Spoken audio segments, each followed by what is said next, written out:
말씀과 기도의 자리를 기억하여 수원화산교회 금요 만나기도에 오신 여러분들을 주님의 이름으로 환영합니다. 한번 옆에 계신 분들과 인사해 볼까요? 잘 오셨습니다. 한번 인사해 봅시다. 하나님께서 만나 주십니다. 하나님께서 만나 주십니다. 하나님께서 우리를 만나 주시고 또한 이스라엘에게 만나를 주심과 같이 우리에게 큰 은혜를 주실 것을 확신할 수 있는 이 자리가 되시기를 주님의 이름으로 간절히 소망합니다. 여러분은 신앙생활을 하시면서 언제 힘드신가요? 여러 가지 상황이 있을 수 있습니다. 내 믿음 자체가 흔들리는 경우도 있고요. 또 나는 좀 괜찮은 것 같은데 내 주변에 있는 여러 가지 상황이 나를 도와주지 않을 때도 우리는 신앙생활하기 조금 힘들다, 조금 버겁다라고 생각을 할 수 있습니다. 나에게 주어지는 모든 것들이 부담으로 느껴질 때는 어떨까요? 무언가 내가 교회에 와서 혹은 내가 예수님을 따라가면서 살아가는 그 모든 것들이 부담으로 느껴진다면 글쎄요, 그것도 우리에게 신앙생활을 하면서 정말 우리가 어려운 마음을 가지게 되는 그런 환경 중에 하나가 아닐까 싶습니다. 특별히 오늘 함께 읽은 말씀을 묵상을 하다 보면 이런 생각이 들 수 있어요. 내가 이것을 감당할 수 있을까? 내가 이렇게 살아가는 게 가능할까? 이런 살아가는 모습, 이렇게 살아가는 성도의 모습을 내가 내 삶 가운데 보이기에 나는 부족한 사람이지 않을까? 라는 생각을 하게 됩니다. 그래서 우리는 그렇게 힘들고 또 부담스러울 때 주님께 그렇게 고백합니다. 주님, 저 좀 부담스럽습니다. 제가 주님께서 나에게 말씀하시는 이 모든 모습대로 살아낼 수 있을지, 이 모든 것들을 감당할 수 있을지, 제가 할 수 있을지 잘 모르겠습니다. 왜 저에게 이렇게 어려운 것들을, 이런 모습대로 살아가라는 말씀을 하십니까? 어렵습니다. 라고 주님께 한탄하고 토로하는 경우도 있기도 합니다. 처음에 이 말씀을 읽었던 제 마음에도 그런 마음이 들었습니다. 특별히 9장에서 9절 12절 말씀을 읽으면서 이런 어려운 이야기들, 이런 모습들을 우리가 살아내는 모습이 나에게 너무 어렵다라는 생각을 하곤 했습니다.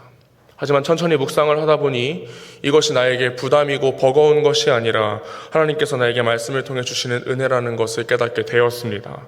오늘 우리가 함께 읽은 말씀을 나누며 그렇게 여러분의 마음 가운데 하나님의 뜻대로 살아가고 말씀대로 살아가는 것이 부담이 있으시다면 오늘 우리가 함께 말씀을 나누는 시간을 통해서 그 오해가 풀렸으면 좋겠습니다.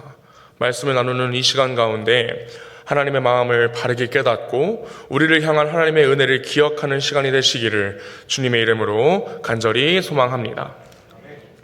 바울은 골로새 교회에게 편지를 여는 인사와 감사의 마음을 전하는 것으로 시작합니다. 그리고 골로새 교회 성도들에게 곧바로 나는 성도로서 너희가 이러한 모습이었으면 좋겠어 라는 말씀을 이렇게 나열하면서 전하고 있어요. 본문 9절에서 12절까지의 말씀입니다. 조금 긴데요. 제가 읽어보겠습니다. 이로써 우리가 듣던 날부터 너희를 위하여 기도하기를 그치지 아니하고 구하노니 너희로 하여금 모든 신령한 지혜와 총명에 하나님의 뜻을 아는 것으로 채우게 하시고 주께 합당하게 행하여 범사에 기쁘시게 하고 모든 선한 일에 열매를 맺게 하시며 하나님을 아는 것에 자라게 하시고 그의 영광의 힘을 따라 모든 능력으로 능하게 하시며 기쁨으로 모든 견딤과 오래 참음에 이르게 하시고 우리로 하여금 빛 가운데서 성도의 기업의 부분을 얻기에 합당하게 하신 아버지께 감사하게 하시기를 원하노라. 아멘. 바울이 말씀을 통해 바란다고 말하는 성도의 모습은 다음과 같습니다.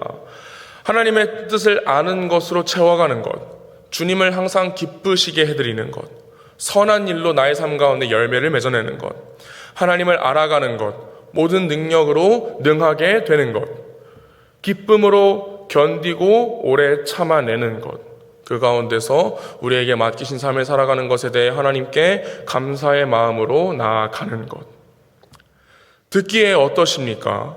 바울이 골로새 교회 성도들에게 언급하는 이 성도의 모습들이 우리가 이 삶 가운데 이루어내기에 쉬운 모습인가요? 그렇지는 않다고 생각합니다. 그 모든 것을 하나하나 천천히 곱씹으며 살펴보면 볼수록 우리에게는 작지 않은 부담으로 다가오게 됩니다. 하나님의 뜻을 구하며 살아가야 하는데요. 우리는 하나님의 뜻을 따라 사는 것을 어려워합니다. 주님을 기쁘시게 해드리며 살아가야 하는데 과연 나의 행동과 나의 삶을 통해서 내가 나의 주님을 기쁘시게 해드릴 수 있을까? 걱정하며 살아가기도 합니다. 내 삶 가운데 하나님께서 기뻐하시는 열매를 맺지 못하면 어쩌나. 하나님을 알아가야 하는데 하나님으로 힘을 입었으면 내가 다 해낼 수 있어야 하는데 내가 하나님의 말씀으로 감화된 사람이라면 견디고 참아야 하는데 나의 삶 가운데 하나님께 감사하며 살아가야 하는데 내가 그것을 할 수 있을까? 내가 그것을 해내며 살아내며 하나님 앞에 올바른 성도의 모습으로 나아갈 수 있을까? 우리는 말씀을 읽으며 믿음으로 말미암아 나타나는 삶의 모습을 부담스러워하고 나는 할 수 없어 하고 낙담하기도 하고요. 할 수 있을까? 하는 의구심을 품기도 합니다. 여기서 우리가 성도로서 살아가는 모습을 부담스러워하는 이유, 그 오해의 소지를 생각해 볼 수 있습니다. 여러분, 그 이유가 무엇일까요? 왜 우리가 성도인데도 불구하고 우리가 하나님을 믿는 사람인데도 불구하고 성도의 모습으로서 살아가는 것을 성도의 모습으로 하나님 앞에 세상 앞에 그 모습을 나타내는 것을 부담스러워하고 어려워하는 이유가 과연 무엇일까요?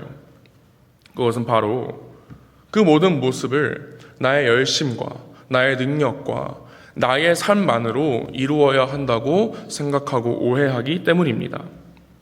내가 시간을 내서 하나님을 알고 하나님의 뜻을 구해야 돼. 내가 나의 삶 가운데 내가 노력하고 내가 힘을 써서 하나님을 기쁘시게 해드려야 돼. 하나님을 믿는 나는 하나님께서 기뻐하시는 삶의 모습을 내가 보여드려야 돼. 그렇지 않으면 나는 하나님 앞에 실패한 성도야. 나는 하나님 앞에 틀린 그리스도인이야 라고 생각을 하기 때문입니다.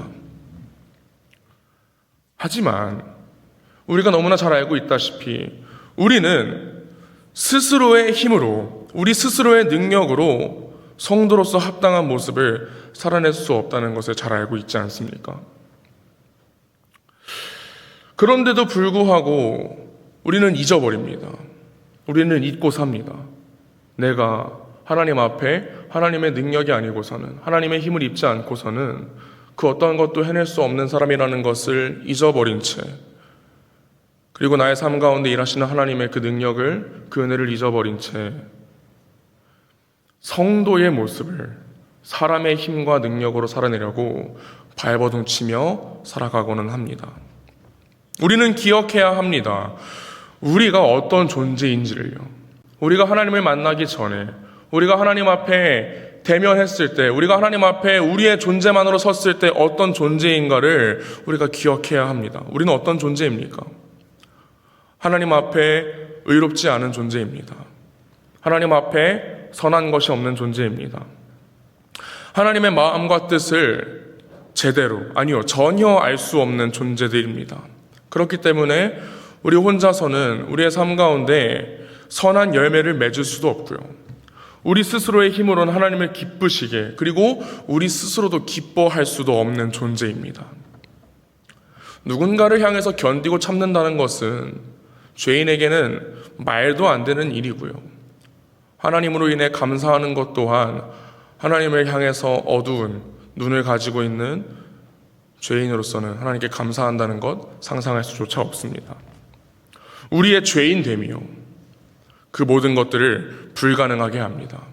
우리의 눈이 어둡고 우리가 길을 잃어버렸기 때문에 우리가 흑암의 권세에 속한 자들이었기 때문에 우리 스스로 하나님께서 원하시는 하나님 나라의 백성의 모습 우리 스스로 그렇게 성도의 모습을 나타내는 것은 완전히 불가능합니다.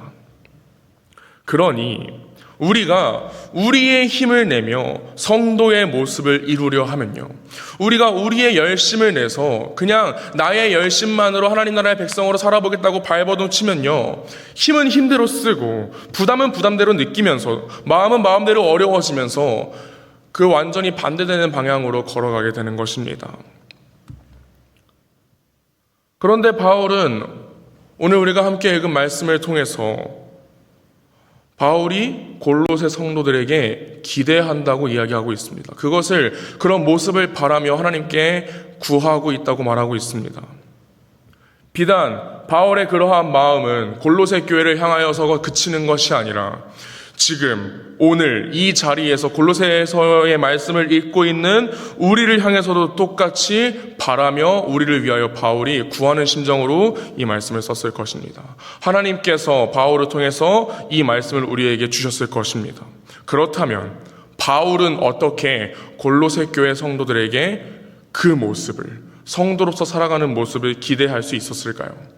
어떻게 바울은 이 말씀을 읽게 되는 모든 성도들이 하나님 앞에 하나님 나라의 백성으로서 성도로서의 모습을 살아낼 수 있다고 그렇게 부담을 느끼지 않으며 부담스러워하는 것보다 하나님 앞에 성도로 살아가는 모습을 더욱더 귀하게 여기면서 더욱더 기쁘게 여기면서 살아갈 수 있다라고 말을 하고 있을까요?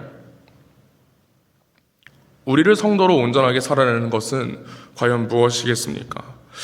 함께 오늘 본문 13절부터 14절의 말씀을 저희가 한 목소리로 읽어보기를 원합니다. 읽어보겠습니다. 시작. 그가 우리를 흑암의 권세에서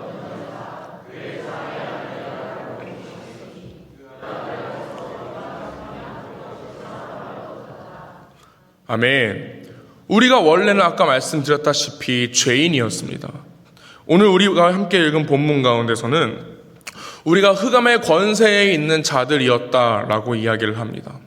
그렇기 때문에 우리가 흑암의 권세에 있었기 때문에 우리가 하나님의 뜻을 알고 하나님을 기뻐하며 열매를 맺고 오래 참으며 견디며 하나님 나라의 백성으로 살아가는 것은 우리에게 불가능한 일이었다는 것입니다. 그런데요, 그렇게 흑암의 권세에 있는 우리를 하나님께서는 그저 내버려 두지 않으셨습니다.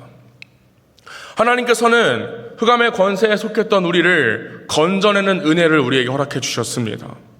그리고 우리를 그냥 아무데나 버려둔 것이 아니라 그의 사랑의 아들의 나라로 우리를 옮겨 주셨습니다. 죄인이었던 우리는요, 그 하나님의 유일한 아들이신, 하나뿐인 아들이신 예수 그리스도께서 우리의 죄에 대한 값을 대신 치르는 속량의 은혜를 우리가 입었다는 것을 기억해야 합니다. 우리는 하나님께 우리의 눈을 제대로 볼 수 없게 하고 우리가 옳은 방향으로 나아가지 못하게 하는 그 죄에 대하여 죄사함의 은혜를 받았습니다. 만유의 주제이시며 하나님의 형상이시고 우리의 주님이시고 구원자 되시는 예수 그리스도께서 우리를 더 이상 죄 아래에 두지 않으시고 흑암의 권세에 우리를 가만두지 않으시고 우리를 직접 건져 주셨다는 것입니다. 우리를 예수님께서 몸소 속량하셨다는 것입니다. 우리 같은 죄인을 통해서가 아니고 일시적인 동물의 죽음으로서가 아니라 십자가라는 방법으로, 그 십자가에서 피 흘림이라는 방법으로 본인을 제사장이자 거룩하고 흠없는 제물로 드리는 방법으로요, 우리를 건지시고 속량해 주셨습니다. 함께 본문 20절부터 22절 상반절의 말씀을 읽어보기를 원합니다. 그의 십자가의 피로 화평을 이루사 만물 곧 땅에 있는 것들이나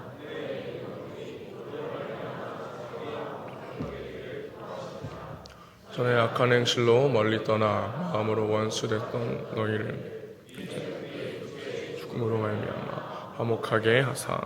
아멘.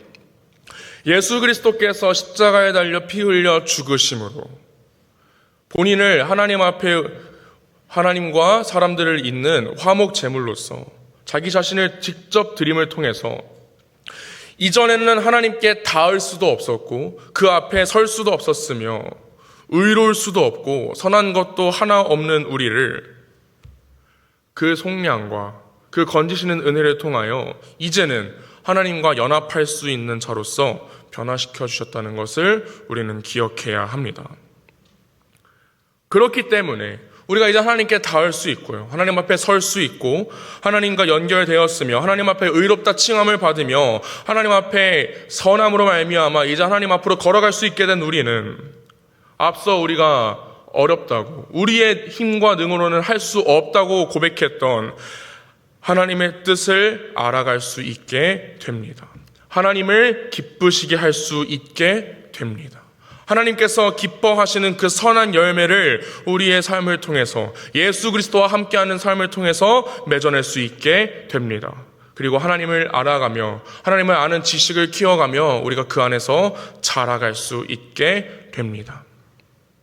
앞서 말씀을 드렸었던 성도의 모습으로 살아가는 것을 부담으로 느끼는 것은요, 그 모습에 대해서 의무감에만 그저 몰두되어서 우리를 성도로서 살아가게 하시는, 그리고 우리를 그렇게 살아가게 하시기 위해서 십자가에서 우리를 위해 피 흘리시고 본인의 제물로 드리심으로써 우리를 건지시고 속량하신 그 은혜를 잊어버리고 살아가는 것, 우리가 잊어버리고 살아가기 때문에 우리가 성도로서의 모습을 그저 부담으로만 느끼게 되는 것입니다. 이렇게 은혜를 잊어서 감사를 고백하지 못하는 성도의 삶은 비참합니다. 스스로 찾을 수도 없고 스스로 이뤄낼 수도 없는 것을요, 그 흑암 가운데에서, 캄캄해서 아무것도 보이지 않는 가운데에서 그곳에 존재하지도 않는 것을 찾고 이루려고 애쓰기 때문입니다. 그렇잖아요. 걸어가는데, 눈을 감고 걸어가는 사람이 수원역으로 간다고 이야기를 하는데 수원역은 저쪽에 있는데 이 사람이 이쪽으로 걸어가고 있으면 그 얼마나 안타깝고 얼마나 비참합니까? 나 자신을 정결하지 못하다라고 말하기도 하고, 그런 사람은 자기 자신에게서 흠을 찾게 되며 자기 자신 스스로를 책망하기도 합니다. 성도로 살아가지 못하는 것, 그것에 대해서 너무나 큰 부담을 느끼게 되며 은혜를 점점 더 잊어버리고 예수 따라가는 것에 대한 어려움을 계속해서 토로하며 더 깊은 어려움 가운데, 더 깊은 부담 가운데, 더 깊은 슬럼프 가운데 빠지게 됩니다. 혹시 이 가운데, 여기서 함께 예배하시는 이 자리에 계신 모든 권속 가운데 예수를 따라가는 삶이, 그렇게 하나님의 나라의 백성으로 살아가는 삶이, 성도로서 살아가는 삶이 부담으로 느껴지시는 지체가 계십니까? 계실 수도 있습니다. 그리고 오늘은 아니지만 내일 그럴 수도 있습니다. 갑자기 다음 달에, 내년에, 언젠가 예수를 따라가다가 그 은혜를 잊어버리고 본인의 모습에 좌절하고 절망하며 본인의 그 비참함을 하나님 앞에 원망하며 그 신앙의 슬럼프에 빠지게 되는 경우가 있을 수도 있습니다. 그런 여러분에게 바울은 이 성경 말씀을 통해서 하나님의 마음을 우리에게 전해주십니다. 22절 하반절의 말씀은 이렇습니다. 너희를 거룩하고 흠없고 책망할 것이 없는 자로 그 앞에 세우고자 하셨으니. 아멘. 사랑하는 수원화산의 성도 여러분, 기억하셨으면 좋겠습니다.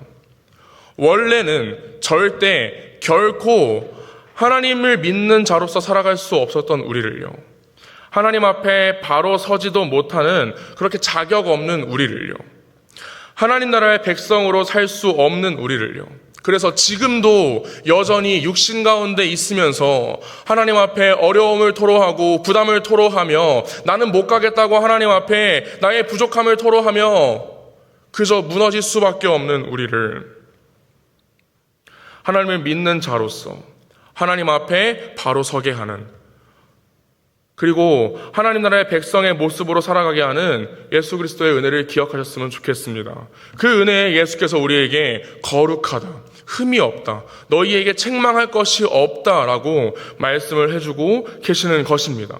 더 이상 율법 앞에 정죄함으로 우리가 세워지지 않습니다.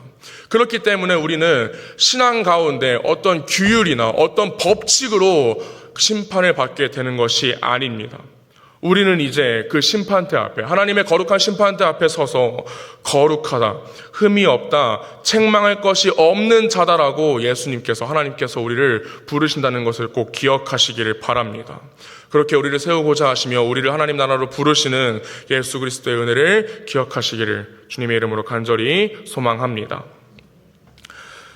한번 다시 정리해 볼까요? 하나님의 뜻을 구하는 것, 하나님을 기쁘시게 하는 것, 선한 열매를 맺는 것, 모든 능력으로 능하게 되는 것, 기쁨으로 모든 견딤과 모든 오래 참음을 감당하는 것, 그리고 빛 가운데 성도의 기업의 부분을 얻기에 합당하게 하시는 아버지께 감사하는 것까지, 그 모든 것은 이전에 우리가 의무로 생각했을지라도 하나님 앞에 그리스도의 은혜로 말미암아 우리가 기쁘게 살아갈 수 있는 모습이라는 것을 우리가 기억했습니다. 하나님 앞에서 이제는 그렇게 살아가는 것이 가능하다는 것입니다. 23절 상반절은 이렇게 말합니다. 만일 너희가 믿음에 거하고 터 위에 굳게 서서 너희 들은 바 복음의 소망에서 흔들리지 아니하면 그리하리라. 아멘.